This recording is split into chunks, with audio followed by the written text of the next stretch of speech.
First ever factory outlet మన Mukunda jewellers వారు తెలుగు నూతన సంవత్సరం ఉగాది పండుగ సందర్భంగా నక్షి మేళా జరుగుతుంది. అన్ని నక్షి జ్యువెలరీ మీద VA ఫ్లాట్ 9.99% మాత్రమే. త్వరపడండి. అమెరికా ప్రతిపాదించిన షరతులను ఇరాన్ తిరస్కరించడంతో పశ్చిమాసియాలో యుద్ధం మరింత తీవ్రమైంది.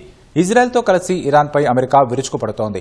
హార్ముజ్ జలసంధిలో నౌకల అడ్డగింతలో కీలకంగా వ్యవహరిస్తున్న IRGC navy head Ali Reza Tangsiri America Israel దాడుల్లో మృతి చెందినట్లు తెలుస్తోంది.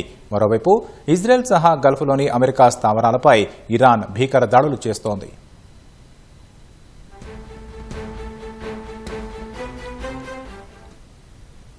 దాడులు ప్రతిదాడులతో పశ్చిమాసియా అట్టుడుకుతోంది. ఇరాన్లోని వ్యూహాత్మక లక్ష్యాలతో పాటు క్షిపణి కేంద్రాలపై అమెరికా ఇజ్రాయెల్ భీకర దాడులు చేస్తున్నాయి. ఈ క్రమంలో ఇరాన్లోని షిరాజ్లో క్షిపణి పడి 2 చిన్నారులు ప్రాణాలు కోల్పోయారు. ఇరాన్లో అత్యంత శక్తివంతమైన సైనిక విభాగమైన IRGC navy head Ali Reza Tangsiri Israel జరిపిన దాడిలో మరణించినట్లు తెలుస్తోంది.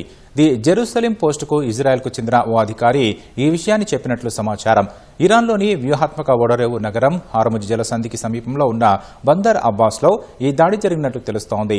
హార్ముజ్ జలసంధి గుండా వెళ్లే నౌకలను అడ్డుకోవడంలో, ఆ ప్రాంతంలో ఉద్రిక్తతలను పెంచడంలో తంగసెరీ కీలక పాత్ర పోషించినట్లు ఇజ్రాయెల్ భావిస్తోంది.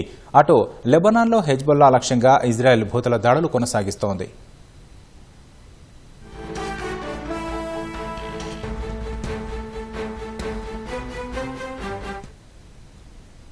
మరోవైపు ఇజ్రాయెల్తో పాటు గల్ఫ్లోని అమెరికా స్థావరాలపై ఇరాన్ ప్రతీకార దాడులు కొనసాగిస్తోంది.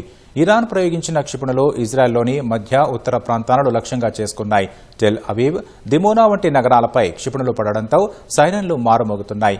మధ్య ఇజ్రాయెల్లోని కఫన్ ఖామ్సీలో ఇరాన్ జరిపిన క్షిపణి దాడి కారణంగా 5 గాయపడ్డారు. భారీగా ఆస్తి నష్టం వాటిల్లింది. సౌదీ అరేబియాతో పాటు కువైట్లోని అమెరికా స్థావరాల లక్ష్యంగా ఇరాన్ దాడులు చేస్తోంది. అబుదాబిలో క్షిపణి శకలాలు పడి 2 ప్రాణాలు కోల్పోయారు. 3 గాయపడ్డారు.